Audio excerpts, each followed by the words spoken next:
Livro de Jó, capítulo 42, o verso 1 a 6.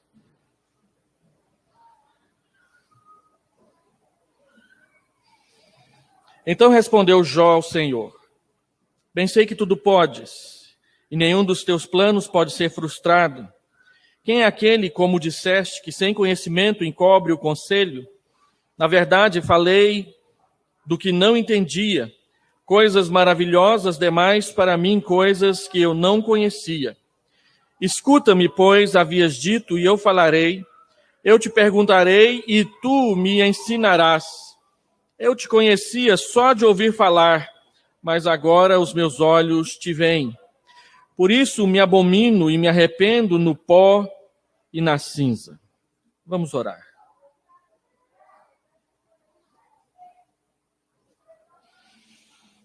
Deus, nós reconhecemos que o Senhor é o Deus de toda a glória e de toda a santidade, e nós é que somos pecadores, e nós é que não conhecemos as coisas direito, e o que conhecemos, por mais que tenhamos estudado, ainda é quase nada na tua presença, que tem toda a sabedoria nas mãos. Ó Pai, nós queremos pedir que o Senhor estenda as tuas mãos sobre nós para nos abençoar, derramando misericórdia sobre nós que, pecadores, ousamos entrar na tua presença por causa de Jesus, o teu Filho, que prova o teu amor para conosco. Pedimos que o Senhor venha nos instruir nessa noite, pois nós carecemos da tua instrução, instrução que nos ensina o caminho do Senhor. Oramos pedindo essas coisas em nome de Jesus. Amém, Senhor Deus. Irmãos, a igreja moderna, a nossa igreja, ela fala muito de se encontrar com Deus ou de encontrar-se com Deus e receber as suas bênçãos. A igreja moderna, que hoje tem mídia, tem revista, tem canal de televisão, ela fala de grandes projetos e de grandes revelações. Mas é inexplicável a sua irrelevância. É parcial e questionável o seu ensinamento. Nós, nos nossos cultos, proclamamos imenso e intenso poder, no entanto, a nossa nação, ela não recebe a boa semente do Evangelho que muda o caráter das pessoas, como poderia e como deveria estar mudando. Há um tempo atrás, eu recebi uma comenda, um pedaço de papel, demonstrando a gratidão de um grupo de pastores do interior, onde eu tinha sido pastor, por ter feito a única coisa de conduzir a criação de um conselho de pastores naquela cidade. Aquele pedaço de papel foi o pedaço de papel mais caro que eu recebi na minha vida, porque no retorno para casa o meu motor do carro fundiu e eu tive que gastar quase R$ 1.900 para consertar, só porque eu fui buscar aquele papel lá naquela cidade. Mas o que me chamou muita atenção naquela noite foi que houve uma cerimônia pública e um pastor foi à frente no microfone e ele disse: estou muito satisfeito porque hoje nós temos aqui, nunca se viu nessa cidade tanto poder por metro quadrado numa só cerimônia. Porque estava cheio de pastores naquela cerimônia, cada pastor de uma igreja diferente. Então esse pastor achou que havia muito poder por metro quadrado naquele ambiente. E às vezes nós ficamos proclamando poder, proclamando força, proclamando conhecimento de Deus, mas as coisas não mudam. As pessoas simplesmente continuam fazendo o que sempre fizeram, comparando e usando as coisas lá do mundo para conduzir as coisas daqui de dentro da igreja. Nós queremos construir um grupo de supercrentes, mas o tiro parece que às vezes sai pela culatra, pois é grande o número de cristãos com problemas psicológicos, psiquiátricos, por causa de seus desequilíbrios espirituais e nas suas relações estranhas com Deus, que ele não ensina na sua palavra em momento algum. Uma das áreas mais conflitantes que nós temos na nossa relação com Deus é exatamente a questão da tribulação, a questão do sofrimento. Nós achamos inadmissível a tribulação e o sofrimento no nosso caminho, uma vez que nós somos filhos do Rei.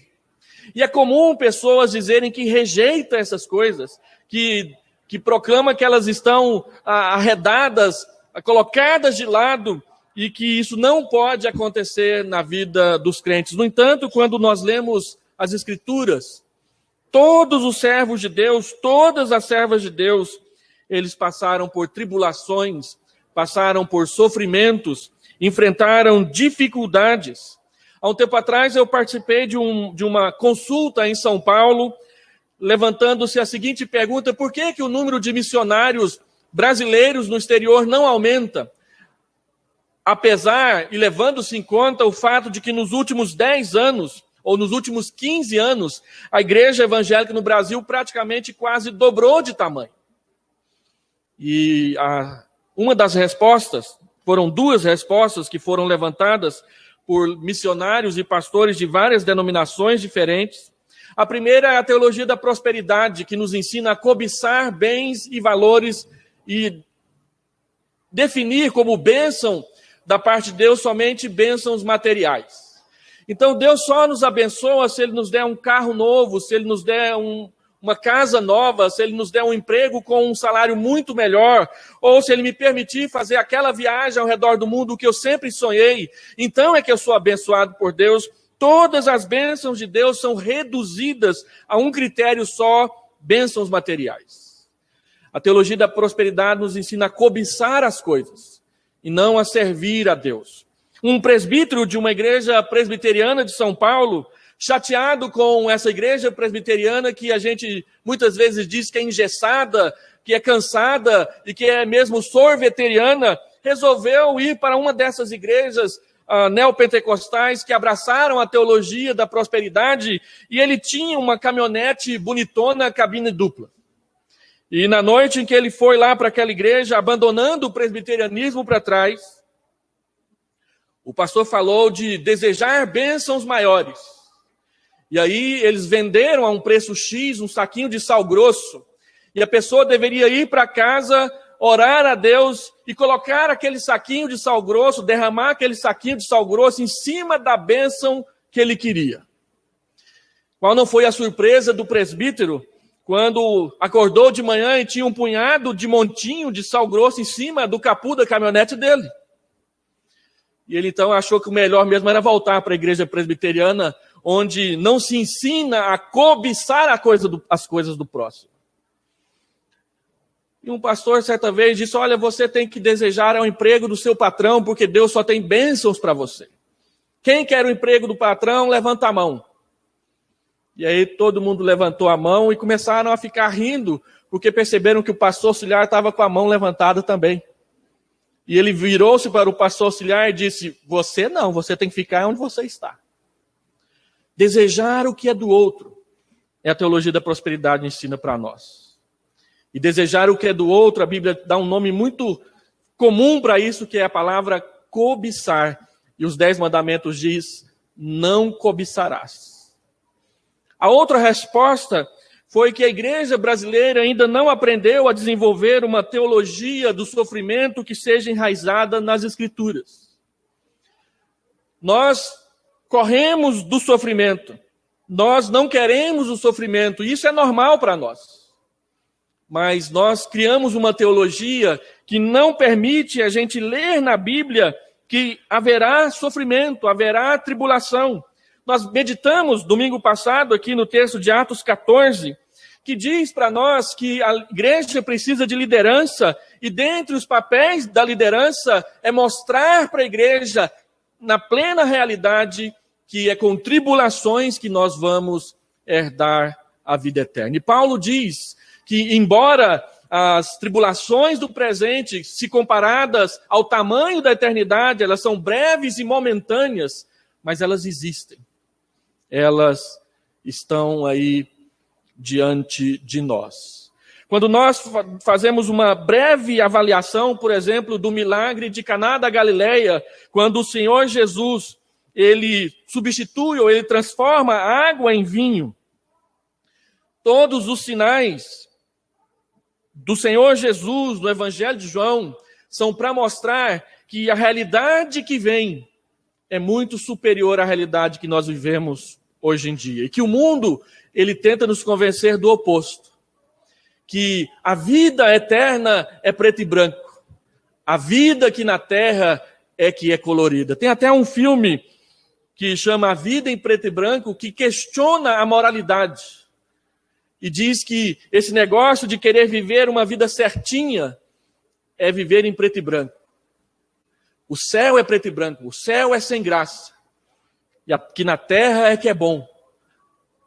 Mas aqui na terra é onde nós vamos sofrer. E a Bíblia diz que nós cristãos enfrentaremos sim o sofrimento e a tribulação, e às vezes, inclusive, por causa do nome de Jesus.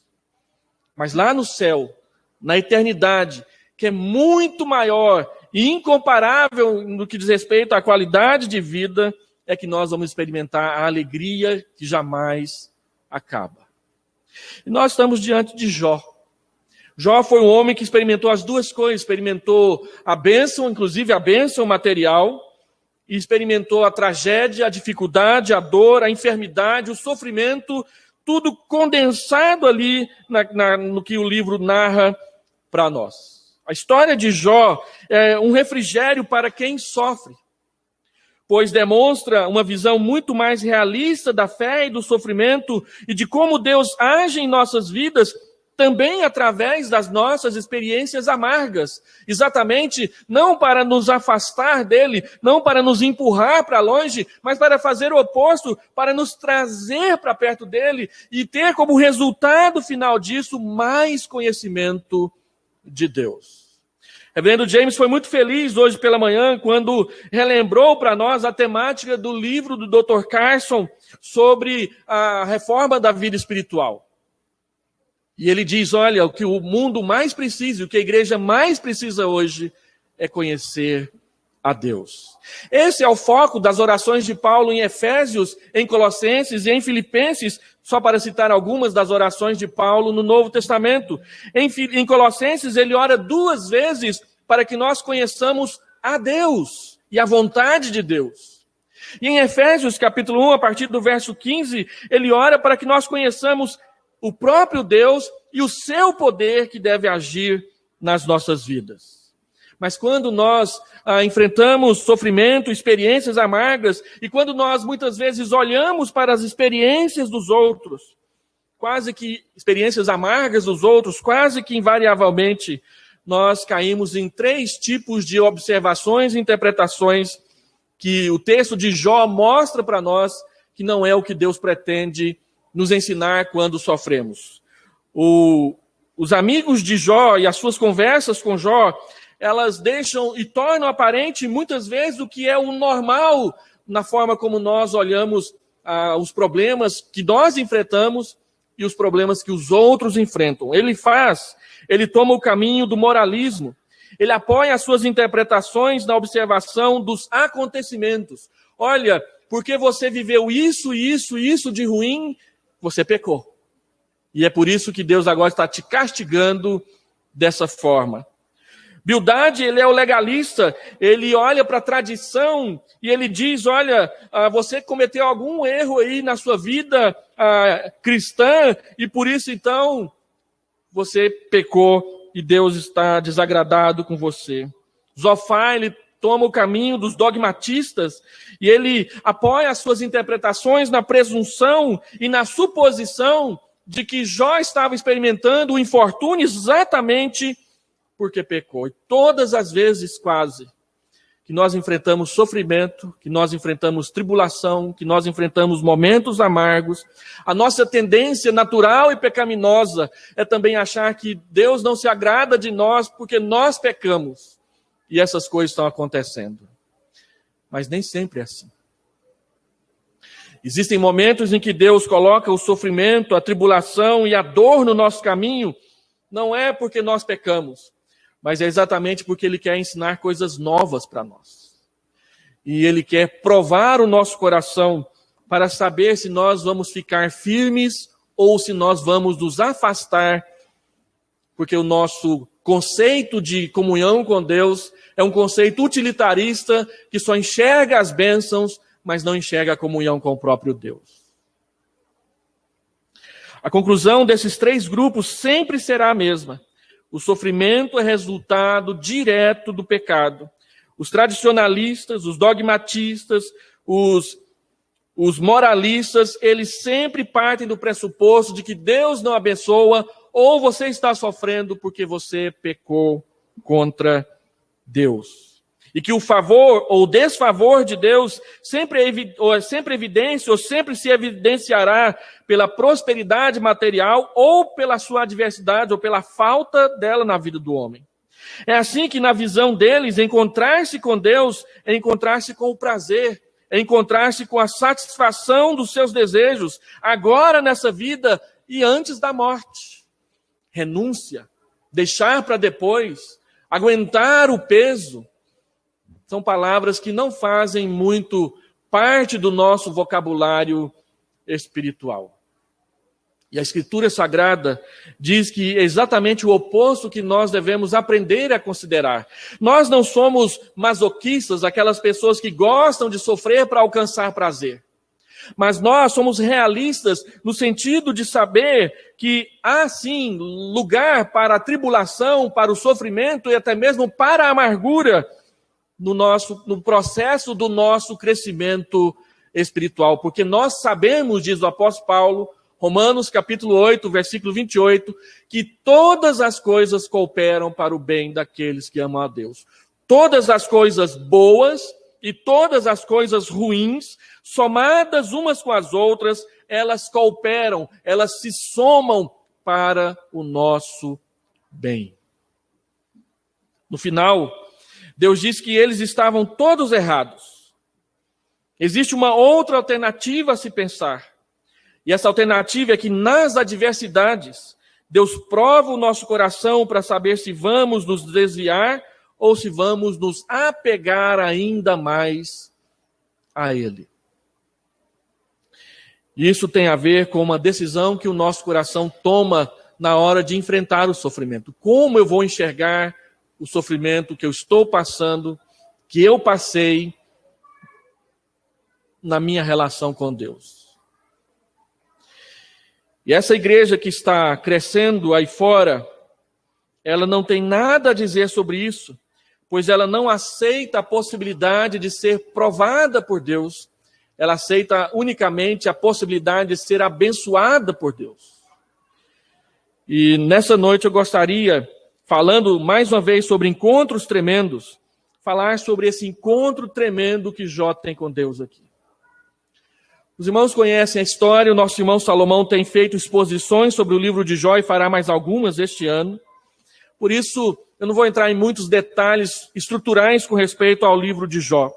Seguindo, então, a nossa série sobre encontros com Deus, encontros tremendos com Deus no Antigo Testamento, eu gostaria de falar desse encontro com Jó, que aprendeu que a fé aprende e cresce com as tribulações. E há 3 ensinamentos claros a respeito dessa fé que cresce e aprende com as tribulações aqui nesses versículos que nós acabamos de ler. O primeiro deles é que nós aprendemos e crescemos com as nossas tribulações quando nós aprendemos a submissão à soberania de Deus. Versículo de número 2 desse capítulo que nós acabamos de ler, ele diz: bem sei que tudo podes, e nenhum dos teus planos pode ser frustrado. Jó, depois de tudo que passou, todas as tristezas, todas as dores, e aqui ele ainda não tinha sido restaurado na presença de Deus, a restauração vem depois desse encontro com Deus, ele diz: eu sei que o Senhor tem todo o poder. Eu sei que nenhum dos teus planos cairá por terra. Quem está falando isso não é um homem que está sentado numa cadeira de ouro, contando o dinheiro que ele tem na sua conta bancária. Quem está dizendo isso é um homem humilhado, doente, abandonado por várias pessoas, seus amigos, que perdeu seus filhos, que perdeu seus bens. Ele não perdeu a sua consciência de que tudo, o bom e o ruim, está nas mãos de Deus. Tudo podes. Zero dos teus planos pode ser frustrado por quem quer que seja. Essa confissão está na boca de um homem sofrido, e não na boca de um homem que está ali bem vestido e tranquilo com a sua aposentadoria para o futuro. É um homem que sabe o que perdeu, sabe o preço que pagou, e que durante todo o livro ele ficou perguntando para Deus, querendo entender o que estava acontecendo. E quando Deus veio conversar com ele entendeu algo muito maior do que as suas circunstâncias. Ele entendeu que Deus estava muito mais perto dele. E ele conheceu Deus melhor do que ele conhecia antes. Observe comigo aí no texto. Ele diz, eu sei que tudo podes. O poder de Deus não é limitado pelas interpretações humanas e age segundo os seus propósitos eternos. Deus pode tudo. E eu não devo duvidar de nada, mas me curvar e reconhecer a sua soberania. Jó reconhece que ele está nessa situação, é por causa de Deus, mas ele reconhece que ele continua nas mãos de Deus o tempo todo. Nenhum dos teus planos pode ser frustrado.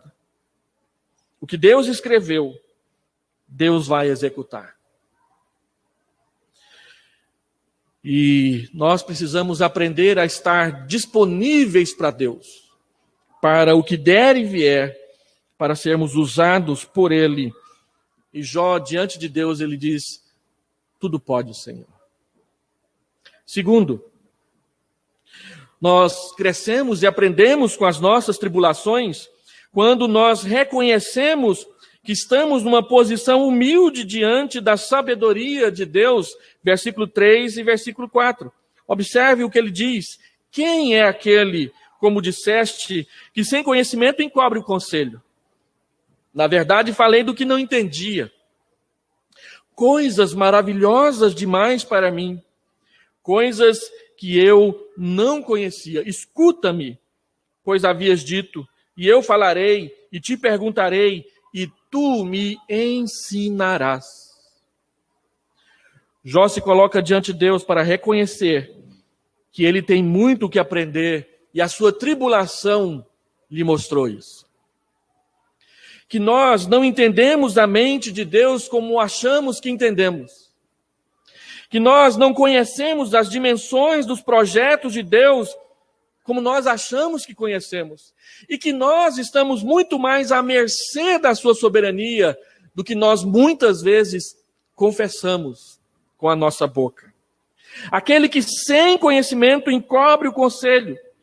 Quando nós queremos exibir o nosso conhecimento de Deus, na verdade, Jó reconhece, nós exibimos a nossa nulidade.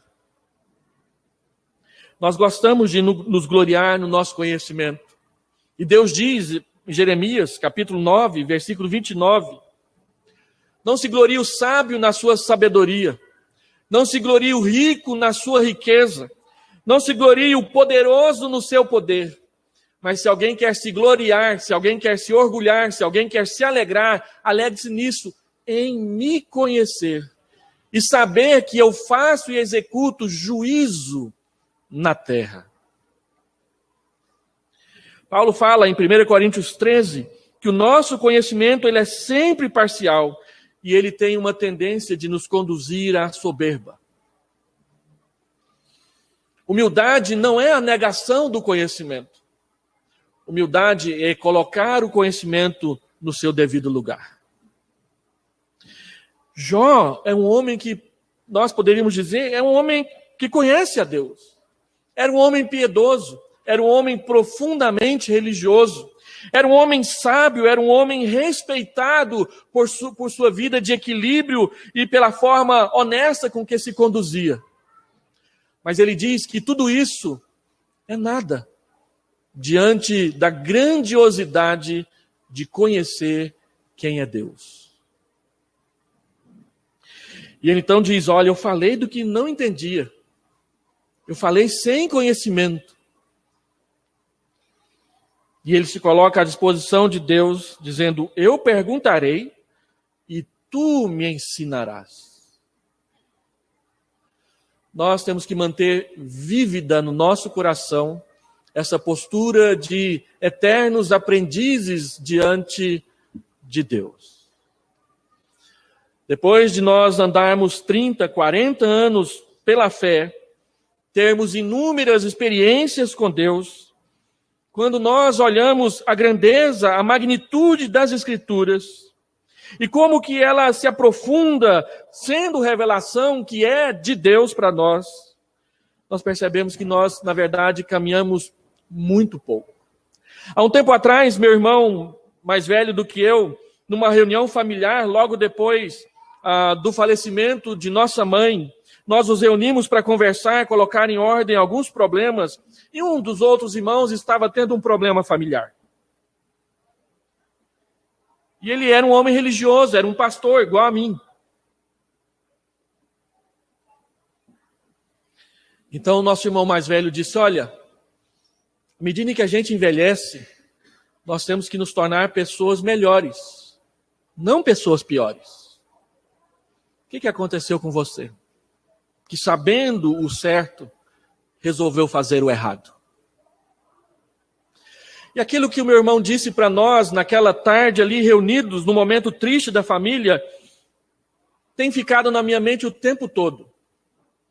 Nós envelhecemos. E às vezes parece que o nosso conhecimento de Deus envelhece com a gente. Enquanto que a Bíblia diz que tem que ser diferente. As pessoas precisam olhar para nós, que já envelhecemos um pouco, e encontrar sabedoria na nossa conduta, encontrar equilíbrio no nosso procedimento, encontrar Deus nas nossas palavras e na forma como nós nos conduzimos perante os outros.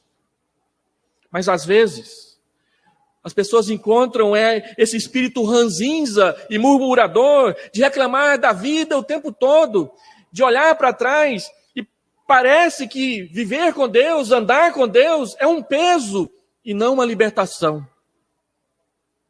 Jó, ele chega diante de Deus e ele percebe que tem muito mais para conhecer ao se relacionar e ao se encontrar com esse Deus que se revela a nós na sua palavra e em Jesus Cristo. Em terceiro lugar, a frase que vem a seguir é uma das mais lindas em toda a Escritura a respeito da relação de um homem com Deus. Eu te conhecia, diz o verso 5, só de ouvir, mas agora os meus olhos te veem. Por isso, ao contrário do que muitas pessoas fazem e falam, em vez de Jó se gloriar disso, ele diz exatamente porque eu te conheço melhor agora, eu me abomino e me arrependo no pó e na cinza. E é interessante como que essa é uma experiência comum entre os grandes homens e mulheres de Deus nas Escrituras. Quando Jó diz que, por ter uma experiência nova e até arrepiante com Deus, que é essa experiência de experimentar o sofrimento, e Deus está ali envolvido com tudo isso, ele diz, eu me arrependo no pó e na cinza de ter questionado a honestidade, a santidade de Deus em tudo o que aconteceu comigo. Aí eu me lembro de Abraão. Abraão tem um dos grandes momentos da sua experiência com Deus em Gênesis 19. Deus fala consigo mesmo e revela para nós nas Escrituras que ele vai contar para Abraão o que ele vai fazer, porque ele o escolheu. Deus diz, olha, eu vou esconder de Abraão o que eu vou fazer, porque eu o escolhi para que ele ande comigo. E é exatamente por causa dessa experiência de Deus e Abraão em Gênesis 19, que o Novo Testamento diz que Abraão é chamado de amigo de Deus. E aí Deus diz para Abraão que ele está indo para Sodoma e Gomorra e que ele vai destruir aquelas cidades. E Abraão começa a fazer pedidos para Deus. Se tiver 50, se tiver 40, se tiver 30, se tiver 10 pessoas, o Senhor vai destruir a cidade. Se tiver 10 pessoas que temem o teu nome, o Senhor vai destruir a cidade. E Deus diz, olha, se tiver 10, por amor dos 10 eu vou manter a cidade funcionando. Mas quando Abraão pede pela última vez, ele diz: eu que sou pó e cinza, ouso levantar a minha voz diante do Deus de toda a terra. Pó e cinza. Quando Deus fala de Jacó e do quanto ele ama e cuida de Jacó, lá no meio do livro de Isaías, ele fala de Jacó como simples poeira que o vento leva, mas que ele ama a si mesmo. Pó e cinza. Ouvindo certa vez um pastor pregar sobre essa questão, ele disse: olha, a Bíblia fala que nós somos pó. Abraão disse: eu sou pó e cinza, e levantei a voz diante de Deus. Jó acaba de dizer que se arrepende no pó e na cinza. Jacó é pó. Nós somos pó na presença de Deus. E aí terminou o culto, ele pediu para que o diácono fulano de tal fizesse uma oração, e ele orou da seguinte forma: Senhor Deus, muito obrigado, porque mais uma vez o sermão do pastor nos lembrou que somos pó. Por isso, Senhor Deus, abençoa o diácono fulano de tal que é pó. Abençoa a irmã fulano de tal que está grávida de 9 meses e vai nascer dela um pozinho. Somos pó. E às vezes nós não nos lembramos disso. Todas as pessoas que se encontram com Deus ou que são encontradas por Deus e com Deus no Antigo Testamento e no Novo Testamento, elas percebem quem elas são na presença de Deus. E foi por causa de ter captado essa mensagem das Escrituras que a primeira frase, o primeiro capítulo das Institutas de Calvino discorre sobre o duplo conhecimento de Deus. Quanto mais conhecemos a Deus, mais conhecemos quem somos. Quanto mais conhecemos quem somos, mais conhecemos quem Deus é. Como nós somos pessoas infladas de autoconhecimento, nós conhecemos muito pouco quem é o nosso Deus. Mas quando nós começarmos a perceber quem somos de verdade, e o quanto Deus nos amou mesmo assim, então a nossa relação com Deus ela vai entrar num patamar de qualidade diferente. Porque a humildade na presença de Deus não é autodestruição. A humildade é exatamente estar nas mãos daquele que pode fazer todas as coisas por nós. E Ele faz. A Bíblia diz que Ele pode fazer infinitamente mais do que tudo quanto pedimos ou pensamos em pedir. E muitos de nós podem testemunhar de coisas assim. Uma das coisas que eu gosto muito naquele desenho animado Divertidamente é quando no final se percebe que não é só a alegria que compõe a vida das pessoas. Se você girar um pouquinho mais a bola da memória, você vai perceber que muitos momentos de alegria nasceram de momentos de muita tristeza. Lá no desenho animado, foi um dia em que o time perdeu. E a menina estava triste. Então todos os seus coleguinhas do hóquei vieram para alegrá-la. E o que nasceu daquilo foi um vínculo de amizade muito maior entre elas. Às vezes, momentos muito tristes nos preparam para os momentos mais alegres que virão depois. Ou vice-versa. Momentos de muita alegria nos dão a base e o sustento para enfrentar aqueles momentos de grande tristeza que vêm pela frente. Quando você lê Eclesiastes, capítulo 11, ele diz: olha, reparte com 6, reparte com 7. Porque você não sabe que mal sobrevirá sobre a terra. Lança o teu pão sobre as águas. Porque depois de muitos dias o acharás. Às vezes nós semeamos e não sabemos o que vai acontecer. Mas Deus está conduzindo tudo. Deus está conduzindo tudo. E Jó, nessa conversa, nesse encontro tremendo que ele tem com Deus, ele percebe. Então, você percebe nisso que Jó fala aqui, o contraste entre o antes E o depois: antes eu te conhecia só de ouvir, agora os meus olhos te veem. Tudo aquilo que Jó sofreu e viveu, no final redundou numa manifestação especial de Deus para ele, para que ele o conhecesse melhor. De modo que Jó olhava para trás e parecia que tudo que ele sabia a respeito de Deus era pouco, era pequeno, era quase nada. E encontros tremendos com Deus, eles têm exatamente essa capacidade de nos colocar diante do foco real das coisas. De que o Deus que nós encontramos e cultuamos é o Deus grande e poderoso, que pode todas as coisas, que não se frustra em nada que faz, e Ele tem a nossa vida, as nossas vidas nas suas mãos. E isso causa medo, mas também causa segurança. Porque o Deus que nós adoramos e servimos é aquele Deus que anda no meio dos candeeiros, Apocalipse capítulo 1. E o fato de que Jesus anda no meio dos candeeiros assusta e consola. Assusta porque ele vê todas as coisas. As boas e as más. E consola porque ele está no nosso meio para nos pastorear, para nos guiar, para se revelar a nós, para não deixar a nossa luz apagar. Então, Jó reconhece a sua posição miserável, ele diz: eu me abomino, eu me arrependo no pó e na cinza.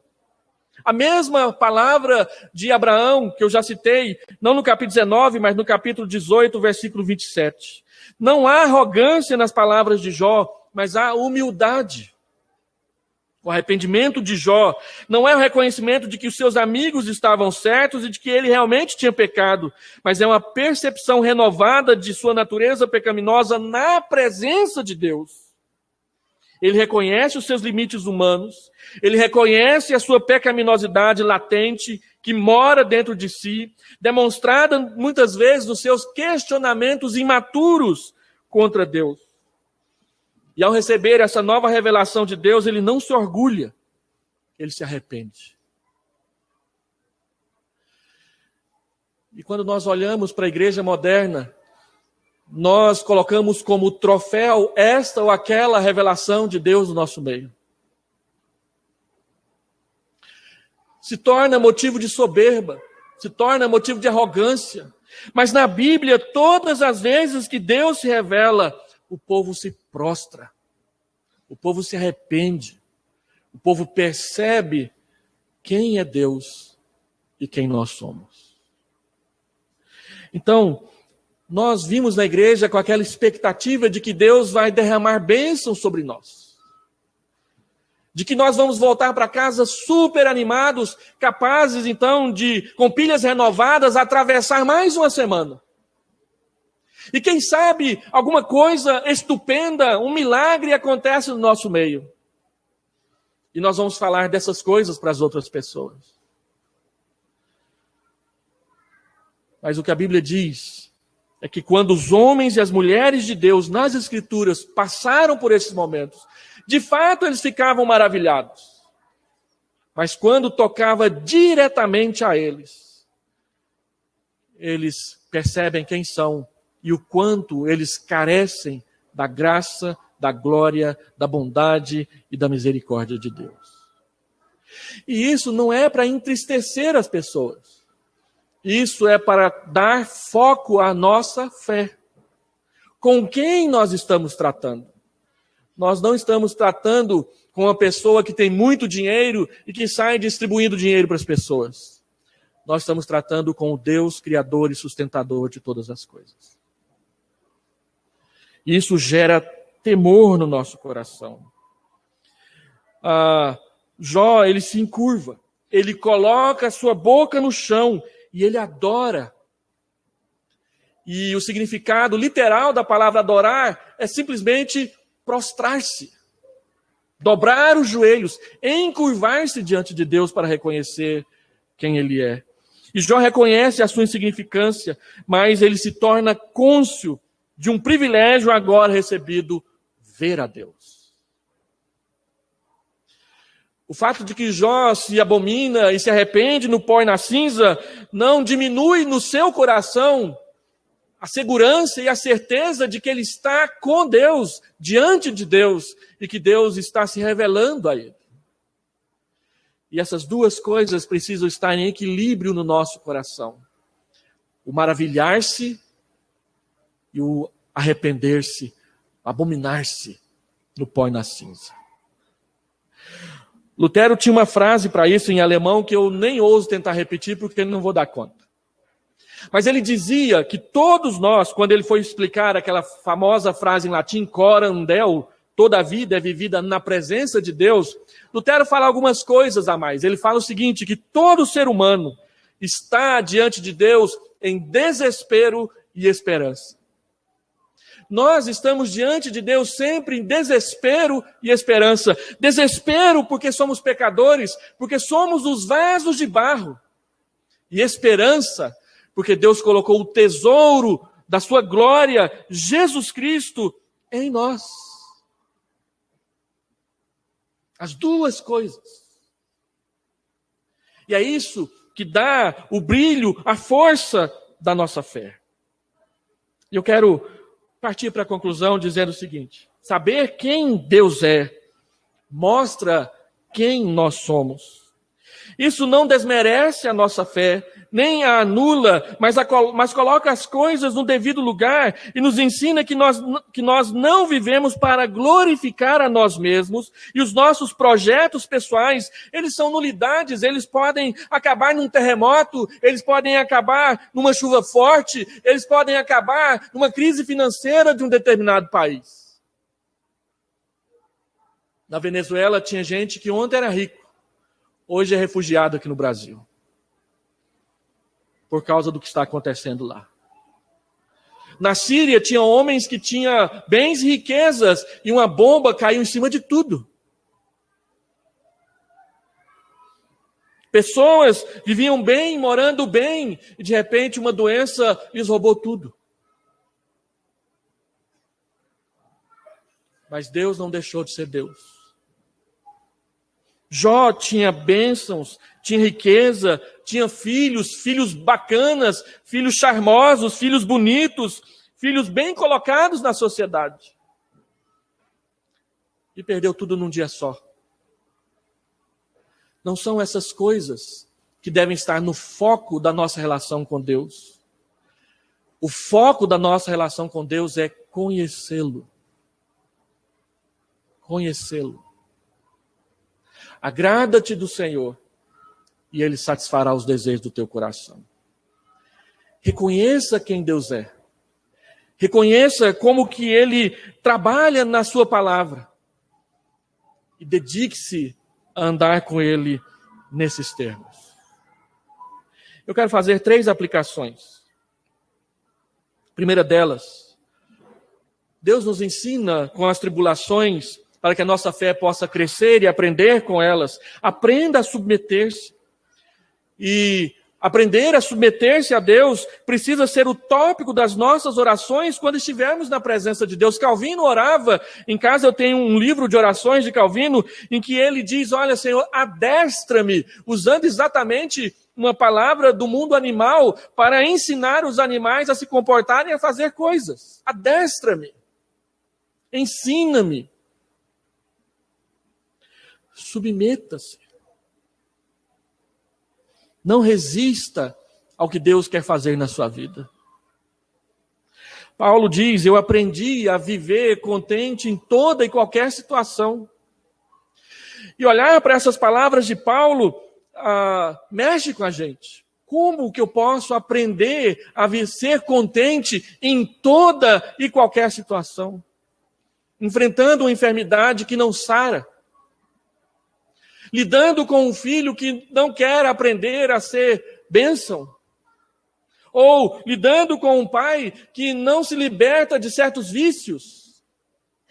Como aprender a ser contente em toda e qualquer situação? Como aprender a ser contente com a pressão que o crescimento financeiro traz e a falta de sossego que vem junto? Embora todo mundo deseje isso, Muitas pessoas reconhecem que a estabilidade financeira rouba certas coisas que tinha antes. Um dia perguntaram para Julio Iglesias: o senhor é feliz? E ele disse: eu não sou feliz. O cara era podre de rico, é podre de rico até hoje. E ele diz: eu não sou feliz. E o repórter perguntou: por que o senhor não é feliz? E ele diz: ser feliz implica em pequenas coisas. E eu não tenho mais pequenas coisas na minha vida, para mim tudo é grande. Pequenos momentos, pequenas conversas, pequenos lugares que a fama e o dinheiro tomou. E às vezes a gente quer essas coisas, e quando elas vêm não sabemos lidar com elas. Quantas pessoas ricas e famosas estragaram tudo e perderam tudo porque não souberam lidar com essas coisas. Segundo,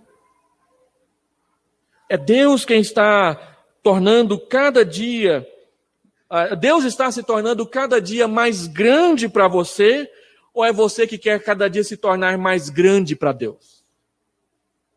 Deixa eu explicar melhor.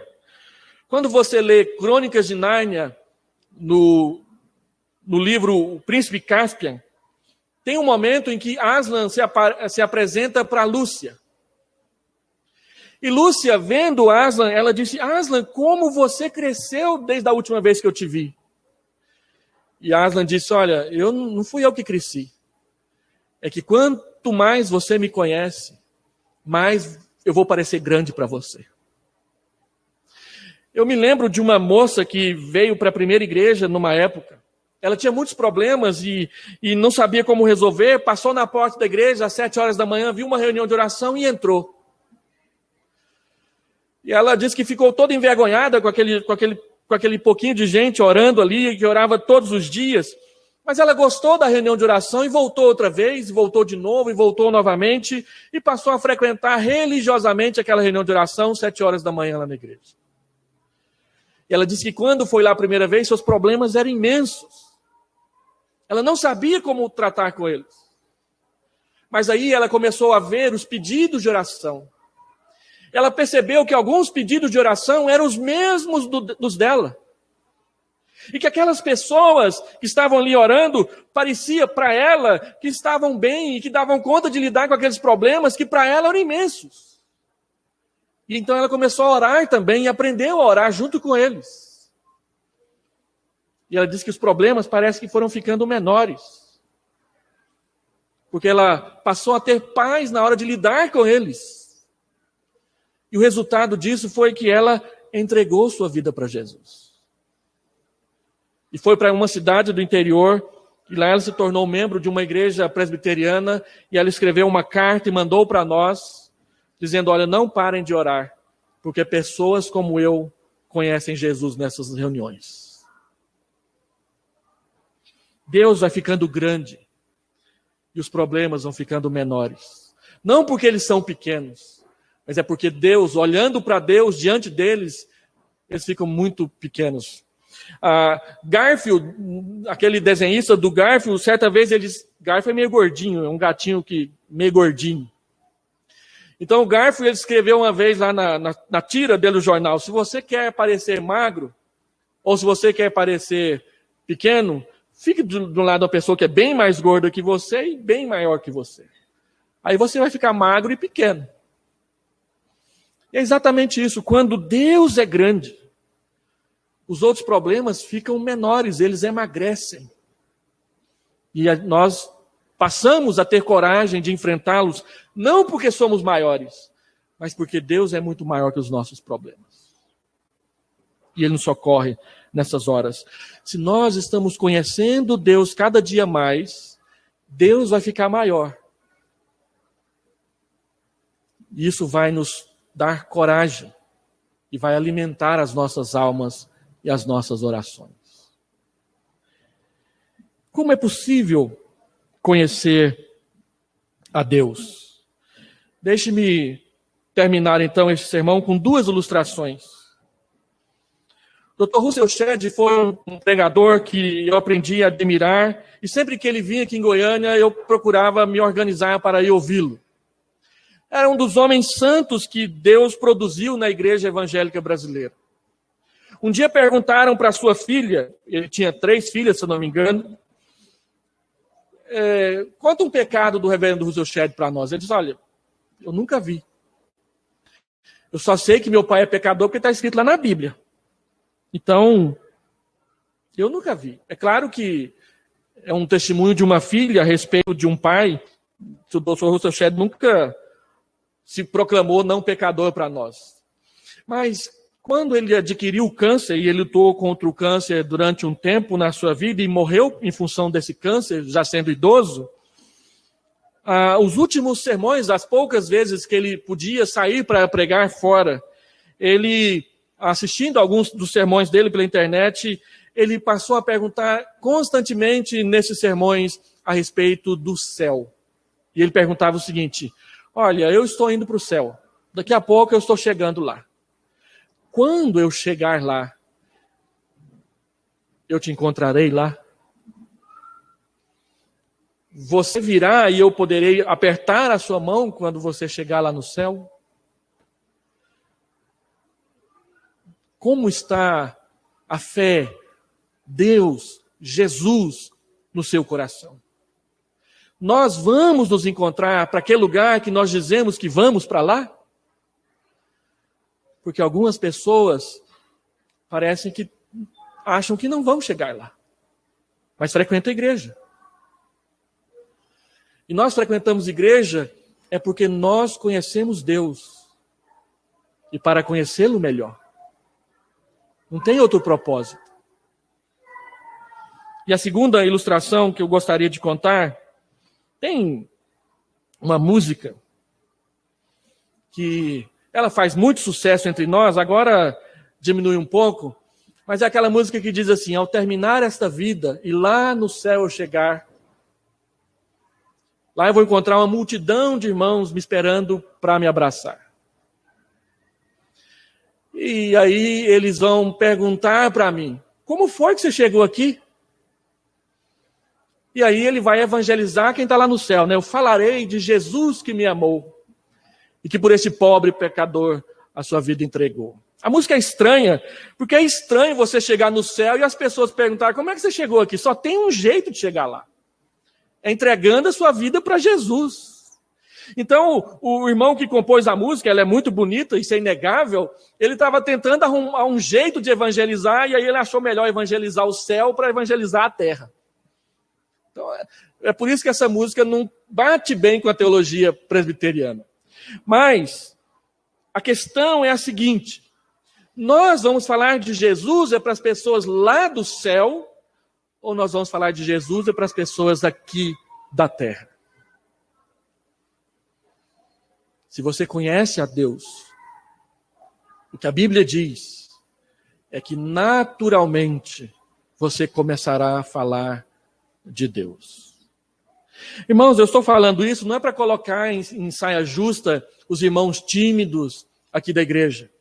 Porque se os irmãos me conhecessem há 40 anos atrás, os irmãos iam pensar assim, esse menino tem problema. Eu só aparecia na igreja a hora que eu tropeçava no fio do microfone, e o microfone caía no chão, e então alguém falava assim, quem que é esse moço aí? Ah, é o irmão da Sueli.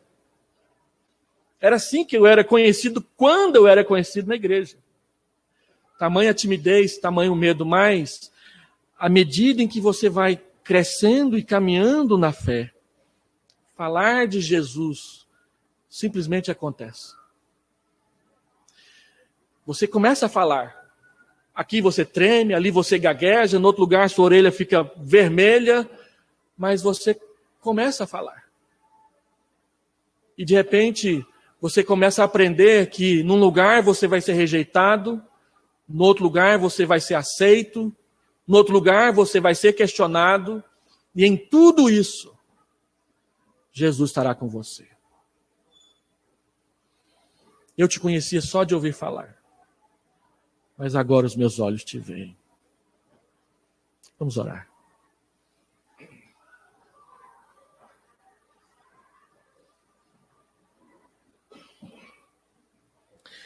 Deus, tem misericórdia de nós, porque Nós sabemos tão pouco a respeito do Senhor para compartilhar com os irmãos. Mas do pouco que sabemos, ó Deus, porque está revelado na tua palavra, nós sabemos que é suficiente para nós te conhecermos e te amarmos. E sabemos que à medida em que vamos nos aprofundando na experiência, no contato, no estudo, no compartilhar dessas coisas uns com os outros, o Senhor se mostra mais presente.